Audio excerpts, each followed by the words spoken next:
Hello, my name is Taya Martinez, and I am doing a presentation on Foundations of Integrated Studies.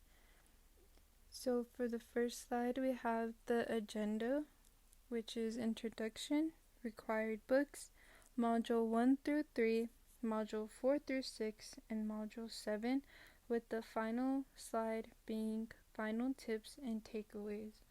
So we have Introduction. In this presentation, I will be talking about the different modules and writing assignments. Then we have the required books. So the first book was 5 Minds of the Future by Howard Gardner, which outlines 5 types of minds or ways of thinking that are essential for individuals to thrive in the future. The first mind being disciplined mind, mastery of at least one professional or academic discipline through years of study and practice. We have synthesizing mind, the ability to gather information from diverse sources, understand it, and communicate it effectively. We have creating mind, capacity to innovate, think outside the box, and offer novel solutions or ideas. Respectful mind, appreciation for diversity, and openness to others' perspective and cultures. And lastly, ethical mind, commitment to acting responsibly and morally, especially in one's professional and civic roles. Next book was Theaetetus by Plato, which is a Socratic dialogue primarily exploring the nature of knowledge. The 3 definitions of knowledge are perception, true judgment, and true judgment with an account. Examples are justification or explanation. Knowledge is perception. Socrates challenges this by pointing out contradictions and the problem of subjective truth. Relativism critique: if all perception is true, then even contradictory perception must be equally valid, and this leads to logical problems. And knowledge is true judgment. Socrates argues that people can have true beliefs, like a juror preceded by a good lawyer, without having actual knowledge. Now we have Siddhartha by Hermann Hesse, a philosophical novel that follows a man's spiritual journey toward enlightenment. The main theme is the search for spiritual enlightenment and inner peace through experience, not doctrine or teachers. Siddhartha's journey: a young Brahmin leaves home to seek truth beyond traditional religion and teachings. We have rejection. He studies with ascetics and meets the Buddha, but realizes enlightenment can't be taught, only lived and felt. Life of senses. Siddhartha explores the material world, such as wealth, love, and pleasure, especially through his relationship with Kamala and Kamasami. Spiritual emptiness. Despite success and pleasure, Siddhartha feels unfulfilled, recognizing that external experiences do not lead to inner peace. His final transformation: Siddhartha becomes a humble ferryman, learning from silence, listening, and the rhythms of nature. The core message is true wisdom comes not from teachings or intellect, but through living fully, embracing both suffering and joy, and listening deeply to life itself. Now we go on to Module 1 through 3. Module 1 was critical thinking, which is the ability to think clearly and rationally, understanding the logical connection between ideas. Critical thinking has been the subject of much debate and thought since the time of early Greek philosophers, such as Plato and Socrates, and has continued to be a subject of discussion into the modern age. For example, the ability to recognize fake news. Now we have Module 2, 5 Minds of the Future. A passage that really stood out to me was in Chapter 4, where the author says, all of us fail, and because they are bad and ambitious, creators fail the most dramatically. This line highlights how failure is a natural part of the creative process, especially for those who dream big. While some people may give up after failing, others expect failure and use it as motivation to keep going. These are the people who are more likely to grow and eventually succeed.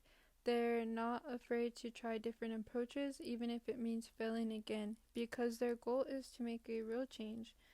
It's the willingness to keep trying despite the setbacks that lead to true creative achievement.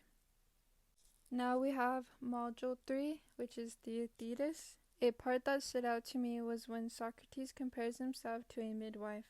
He explains that all midwives who help women give birth but do not give birth themselves, he helps others give birth to ideas, even though he has no wisdom of his own to share. Socrates says, the common reproach against me is that I am always asking questions of other people but never express my own views about anything, because there is no wisdom in me. And this is true enough. And the reason is this: God compels me to attend the trivial of others but has forbidden me to procreate. In other words, Socrates believes it is his role to draw out knowledge from others rather than to teach or present his own ideas. He even says that because of this, he cannot claim the title of a wise man. What I found especially powerful was how he describes the transformation of those who spend time with him.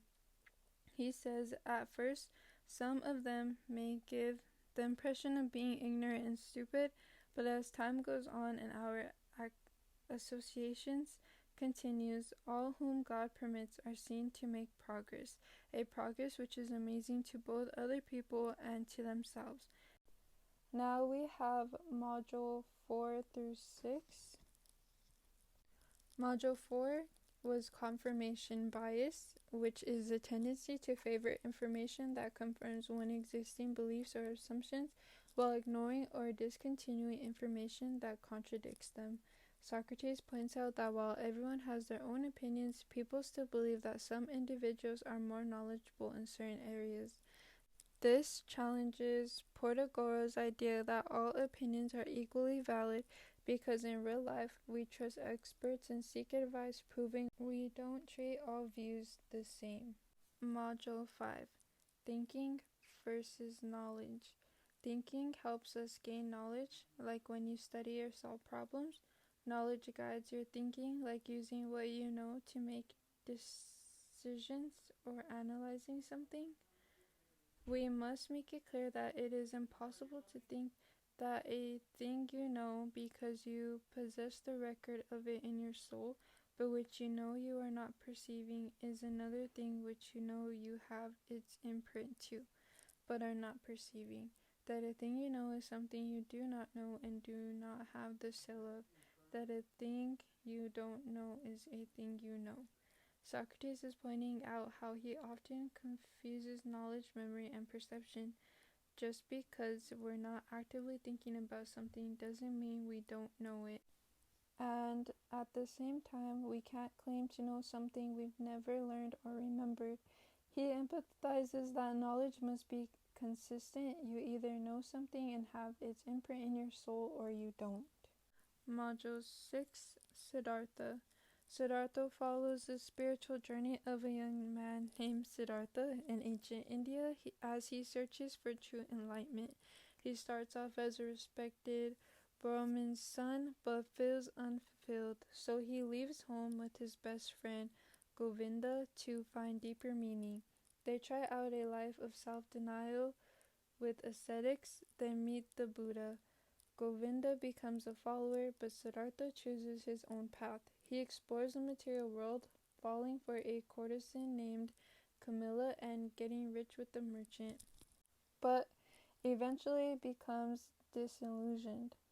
Tired and lost, he retreats to a river where he meets a wise ferryman named Vasudeva.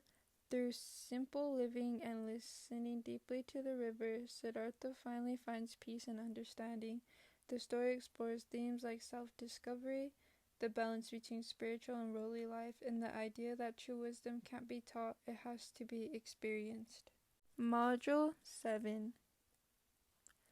Module 7 was about knowledge, and in this module we were asked, can knowledge be described or defined? In my discussion, I stated, in my opinion, knowledge can't be fully defined without being described. For example, we can try to define knowledge as the understanding of facts or information, but that's really just scratching the surface. To truly explain what knowledge is, we often have to describe how it functions in real life and like how someone uses knowledge to solve a problem, make a decision, or grow from an experience. Description gives us context and shows that knowledge can be logical, emotional, practical, or even intuitive.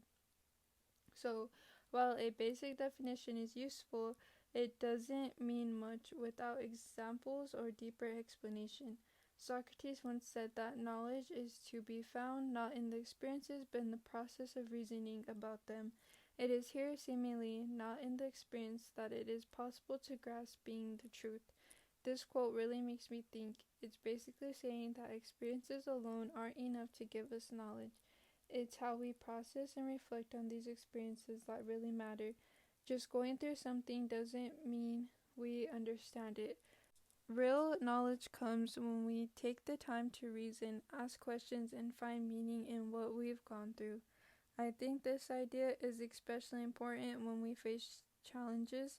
It reminds us not to just move on from difficult moments, but to learn from them by thinking deeply about what they mean.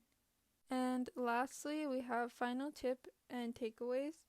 Overall, I thought the books were very interesting and informative. Each book had its own lesson, but also had similarities which blended well together.